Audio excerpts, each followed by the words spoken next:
Hey, this is my Ring of Honor DVD review of End of an Age. I'm not really in the mood to be on camera right now, so I'm just going to do it like this for now. But let me get down to this show. This is a great show. It looked great on paper, and it definitely did deliver. Uh, Definitely got to say, this is the second best show of the year, right behind Supercard of Honor 4.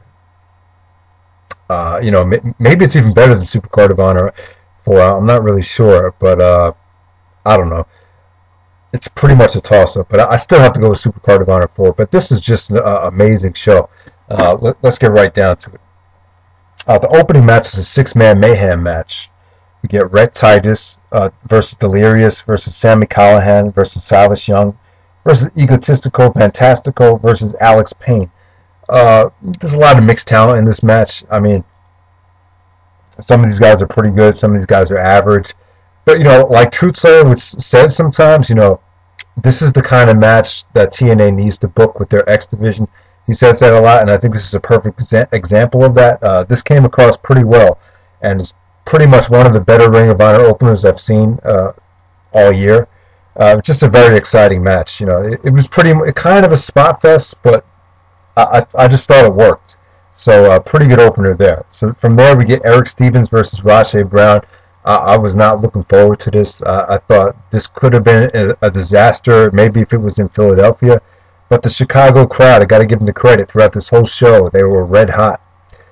And both guys looked extremely well, extremely good. They were into both of these guys. Rasche Brown got a standing ovation after the match. For whatever reason, these guys just gave 100%, and it just came off much better than expected. So, yeah. Pretty good stuff there. Next up, we get Petey Williams versus Kenny King. And I'll tell you, Petey Williams in Ring of Honor, it works because the crowd... one of the things about Ring of Honor recently has been the poor crowds. But with Petey Williams in the ring, the crowd is really always... They're always waiting for the Canadian Destroyer, so they're always really into whatever he's doing because he could pull that move off at any second. So yeah, this is just pretty good stuff. Kenny King, I'm very impressed with him over the last couple of months. I think he's coming along. And I thought these two worked pretty well. It wasn't overly great, but I just thought the last couple minutes with all the back and forth action was pretty good. So next up we get Kenta versus Tyler Black. Holy shit, this was better than I was led to believe. This actually got mixed reviews from some of the live reports I read, but this was very good stuff. And I'm going to say it's about 4.5 stars, but a strong 4.5. I was almost debating to put it at 4 3/4, but I don't know. I'm going to leave it at 4.5. Great stuff here. I mean, Kent is just going on an amazing run. There is so much great stuff in this match. Tyler Black hit like 2 or 3 consecutive super kicks. The counters were awesome with Kenta going for the go to sleep, and then Tyler Black just like perfectly and smoothly countering it. It's a God's last gift. I mean, they went back and forth with those combination of counters. They did it like 2 or 3 times, and then eventually it featured Tyler Black actually kicking out of the go to sleep. I'm not going to spoil the ending because it'd probably ruin the match for you, but this is just great stuff. Excellent match. Just another great Kenta match. And Tyler Black, you got to give him credit too. He's an underrated MVP from this year as well, I believe. People get on him about his mic skills, but I think he's had an awesome year. So next up, we get the Chicago Street Fight. We get Colt Cabana and Brent Albright versus Joey Ryan and Claudio Castagnoli. This was very good stuff. A lot better than I thought it would be. Chicago Street Fight. So, I mean, they were brawling all over the arena. The first 5 minutes were pretty dull, but the second half of the match was awesome. Like, if you love the old school ECW feel, you'll love this match. This is kind of a rehashing of that, of some of the old ECW stuff. It just came off really well. Just a lot of high spots. Some comedy too. You had Colt Cabana scream, "Albright, get the tables!" That was a pretty funny spot.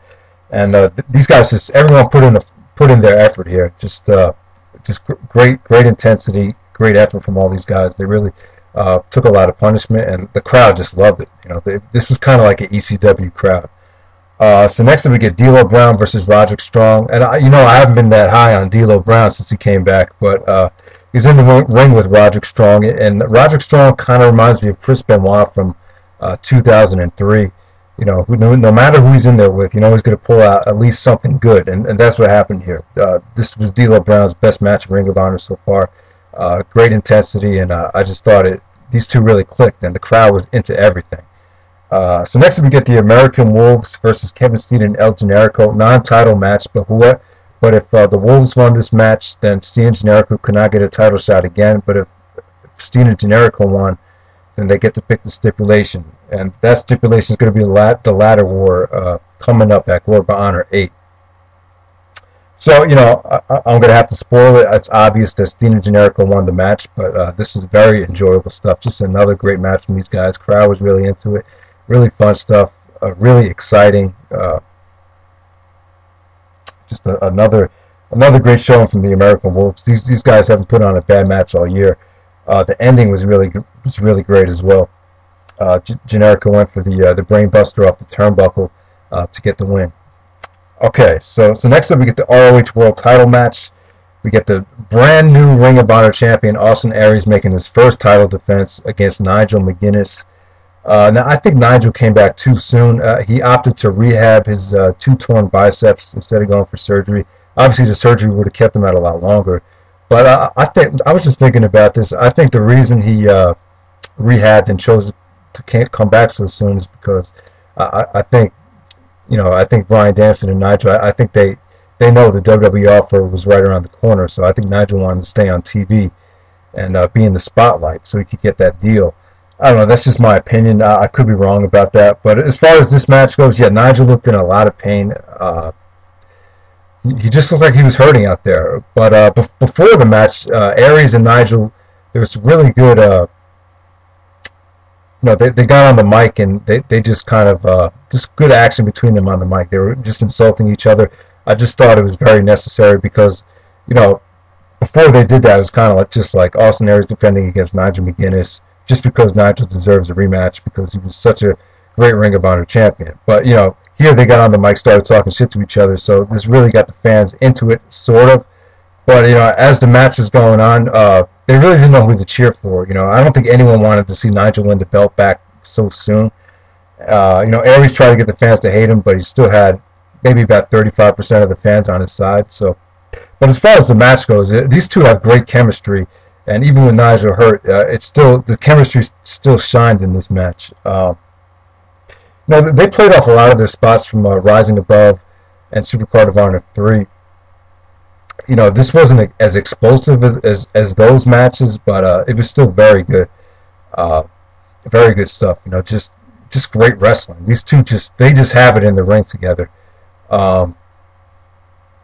Obviously Austin Aries successfully defended the title, but overall I still thought it was a great wrestling match. I thought it told a great story, and this is just an amazing show.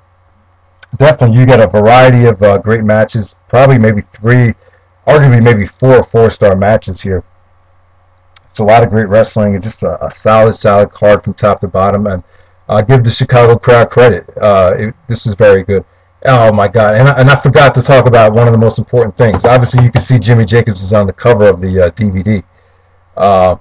After the Tyler Black match, the Age of the Fall and all the guys in black hoodies came out to the ring, started beating the shit out of Tyler Black, but Steen and Generico came to the rescue, and